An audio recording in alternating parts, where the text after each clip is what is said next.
Dear aspirants, वैसे तो UP PCS में जो सवाल पूछे जाते रहे हैं प्रीलिम्स में, उसके बारे में लोगों को काफ़ी कुछ आइडिया है।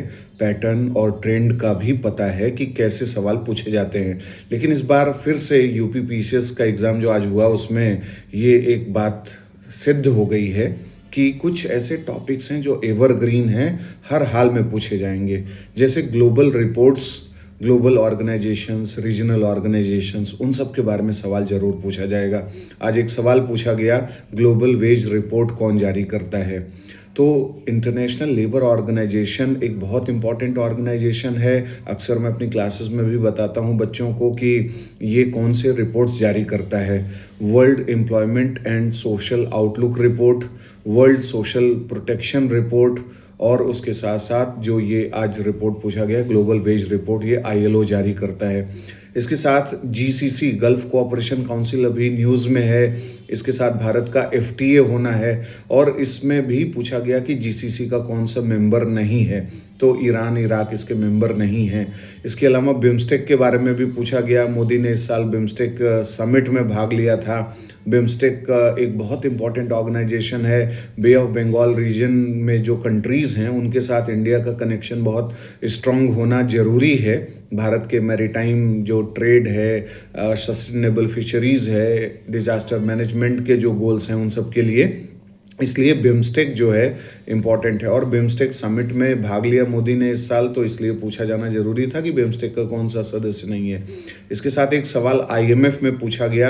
आईएमएफ और जो वर्ल्ड बैंक है, हम सब जानते हैं, ये इन्हें ट्विन ऑर्गेनाइजेशन बोलते हैं। यानी जो ब्रेटन वुड्स कॉन्फ्रेंस हुआ था 1944 में, उसी में इन दोनों के गठन की नींव रखी गई थी, इसलिए इन्हें जुड़वा संस्थान कहते हैं। इसके बारे में सवाल पूछा गया। तो ये जो चीज़ें, और खासकर मिलिट्री एक्सरसाइजेज, नेवल एक्सरसाइजेज, जो खंजर है यानी एक्सरसाइज, मिलिट्री एक्सरसाइज, उसके बारे में सवाल पूछा गया। ऑपरेशन ब्रह्मा, कई ऐसे ह्यूमैनिटेरियन असिस्टेंस के कैंपेन्स और ऑपरेशंस इंडिया ने हाल के समय में चलाए हैं, जिनके बारे में सोचा जा रहा था कि ऑपरेशन सिंधु पूछा जाएगा, या ऑपरेशन जो है सिंदूर पूछा जाएगा, या तो लेकिन पूछा गया ऑपरेशन ब्रह्मा। तो इस तरीके के सवाल बहुत ज़्यादा इम्पॉर्टेंट हैं, और इनको हर साल तैयार करने की ज़रूरत है। इसके साथ सस्टेनेबल डेवलपमेंट पे लगभग 4 सवाल पूछे गए हैं। सस्टेनेबल डेवलपमेंट क्या है? मैं अपनी क्लासेस में बहुत फोकस करता हूँ कि सस्टेनेबल डेवलपमेंट एक एवरग्रीन टॉपिक है, इस पे तैयारी करी जाए। एजेंडा 21 क्या है? क्लब ऑफ रोम जो है, जिसने limits to the growth report बनाई, अक्सर पूछा जाता है यूपीपीसीएस में ये। इसके साथ साथ polluter pays principle, Brundtland commission, our common future, ये सब जो चीज़ें हैं, मतलब अलग अलग डायमेंशंस हैं सस्टेनेबल डेवलपमेंट के। एसडीजी गोल्स जो हैं, उस पर सवाल पूछा गया है।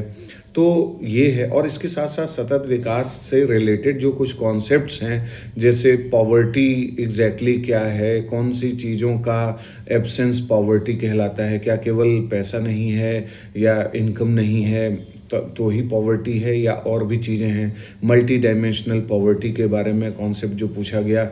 इस तरीके के क्वेश्चंस बताते हैं कि हमारा जो थॉट प्रोसेसिंग है, हमारा जो थॉट बिल्डिंग है, हम थोड़ा एनालिसिस भी करें, चीज़ों को सोचें। खाली फैक्चुअली चीज़ों को रटना ही नहीं है, देखना भी है कि भाई जो भी चीज़ें अगर समाज में चल रही हैं, उनका इम्प्लीकेशन क्या है, उसका एप्लीकेशन क्या है। तो हमारे कई सवाल और भी सही होंगे।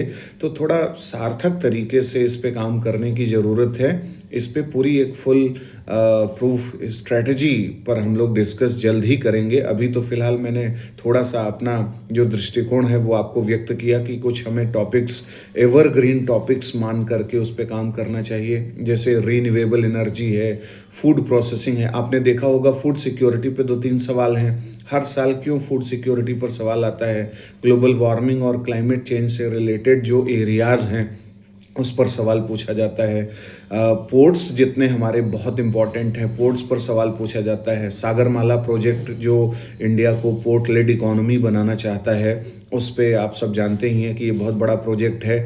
तो पोर्ट्स अक्सर न्यूज़ में रहते हैं। कौन कौन से इंपॉर्टेंट पोर्ट्स हैं, नए पोर्ट्स कौन से बन रहे हैं, किसी पोर्ट में मॉडर्नाइजेशन का काम अगर चल रहा हो, या किसी पोर्ट को, इंडिया के पोर्ट को दूसरे देशों से कनेक्ट किया जा रहा हो, तो ऐसी स्थिति में हमें उन सब पोर्ट्स की जानकारी चाहिए होती है।